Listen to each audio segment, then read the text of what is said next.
এই মুহূর্তে আমরা আছি বোটানি ল্যাবে এবং আমার সামনে যেটা দেখা যাচ্ছে যে যন্ত্রটা সেটা হচ্ছে ওয়াটার ডিস্টিলাইজেশন, অর্থাৎ আমরা ডিস্টিল ওয়াটার কী করে তৈরি করি নর্মাল জল থেকে। ঠিক আছে, নর্মাল জল থেকে এখানে কিন্তু ডিস্টিল ওয়াটার আমাদের তৈরি হচ্ছে। তো চলো পুরো প্রসেসটা আমরা আগে দেখি স্টেপ বাই স্টেপ। ঠিক আছে, প্রথমে এই যে আমরা একটা ট্যাপ দেখছি নর্মাল ট্যাপ, সেই নর্মাল ট্যাপ থেকে কিন্তু একটা পাইপ, ঠিক আছে, একটা ঠান্ডা জলের পাইপ কিন্তু এই রাস্তাতে ঢুকছে। ঠিক, এই যে দেখা যাচ্ছে এখানে ঢুকছে। ঢোকানোর পরে এখানে কি হচ্ছে, এখানে একটা কিন্তু কয়েলের মতো একটা স্ট্রাকচার আছে। এই কয়েলের মতো স্ট্রাকচার দিয়ে কিন্তু জলটা আমাদের এই মধ্যে দিয়ে যাচ্ছে। যাওয়ার পরে যে জলটা এখানে এই যে দেখা যাচ্ছে এই যে অংশটা এর মধ্য দিয়ে এখানে আসছে, এখানে আসছে, এখানে এসে ঢুকছে এখানে। ঠিক, এখানে ঢোকার পর এখানে কিন্তু একটা অংশ আছে যেটাকে আমরা তোমার সমুচ্চশীলতা ধর্ম, ফিজিক্সের ভাষা, জলের যে সমুচ্চশীলতা ধর্ম, সেই ধর্মের ভিত্তিতে এখানে কিন্তু জলের লেভেলটা করানো আছে। এক্সেস পরিমাণ যে জল, সেই জলটা কিন্তু এই যে পাইপ, এই পাইপের মধ্যে দিয়ে এই যে আমাদের বেসিন, এই বেসিনের মধ্যে দিয়ে কিন্তু পড়ে যাচ্ছে। তাহলে এখন প্রশ্ন হচ্ছে যে জলটা ফিল্টার হচ্ছে কোথায়? এখানে যে জলটা ঢুকছে, ঠিক আছে, এই জলের মধ্যে যেহেতু আমাদের লেভেলটা দেখো, এখানে কিন্তু একটা হিটার আছে। ঠিক, এই যে ওয়াটার হিটার আমরা দেখছি একদম পুরো জ্বলছে মনে হচ্ছে, যেখানে প্রায় 100 ডিগ্রি সেলসিয়াসের উপরে কিন্তু জলটাকে আমাদের ফোটানো হয়। তাহলে এখানে কি হয়, এই যে জলের যে লেভেলটা, এই জলের লেভেলের সাথে এই জলের লেভেলটা কিন্তু সমান করার জন্য জল কিন্তু এর মধ্যে দিয়ে ঢুকে। ঠিক, তাহলে এই জলটা কিন্তু এখানে ঢুকছে।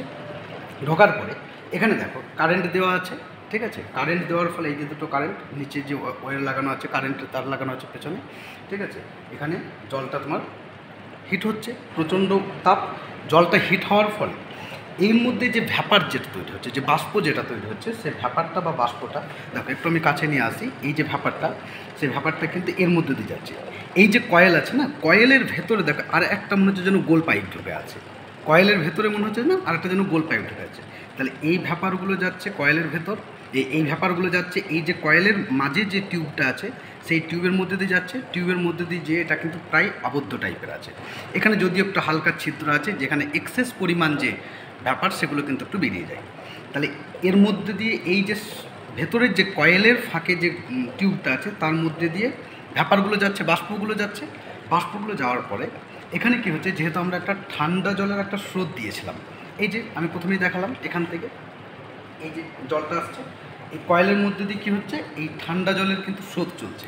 ঠান্ডা জলের স্রোত থাকার জন্য এই যে ভ্যাপারগুলো, সেই ভ্যাপারগুলো এখানে কিন্তু কনডেন্স হচ্ছে, ঘনীভূত হচ্ছে। এই দেখো টোপা টোপা টোপা টোপা বিন্দু আকারে কিন্তু তারা এই বাষ্পগুলো কিন্তু জমে যাচ্ছে। জমে যাওয়ার পরে এই যে টিউবটা আছে, এই টিউবের চারি বর্ডার বরাবর কিন্তু জলটা জমছে। জলটা জমার পরে এক্সেস পরিমাণ যে মানে যে ভ্যাপারটা যেটা জমে জল হয়ে যাচ্ছে, সেটা কিন্তু এই যে এই ফাংশনটা কিন্তু একটু জটিল আছে।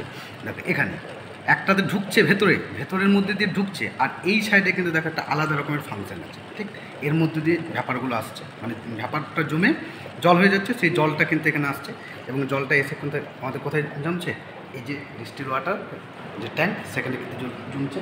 এবং এখানে আরেকটা ব্যাপার, এখানে কিন্তু যদি হয়তো আমি ভিডিওতে দেখাতে পারছি না, এখানে কিন্তু এক্সেস পরিমাণ যে তাপ, সেই তাপগুলো কিন্তু বেরিয়ে যাচ্ছে। ঠিক, তাহলে এই ছিল আমাদের ডিস্টিল ওয়াটার তৈরির প্রসেস। একবার পুরোটাই দেখিয়ে দিই। চলো, আশা করছি বুঝতে পেরেছো। থ্যাংক ইউ, ভালো থাকবে। চলো।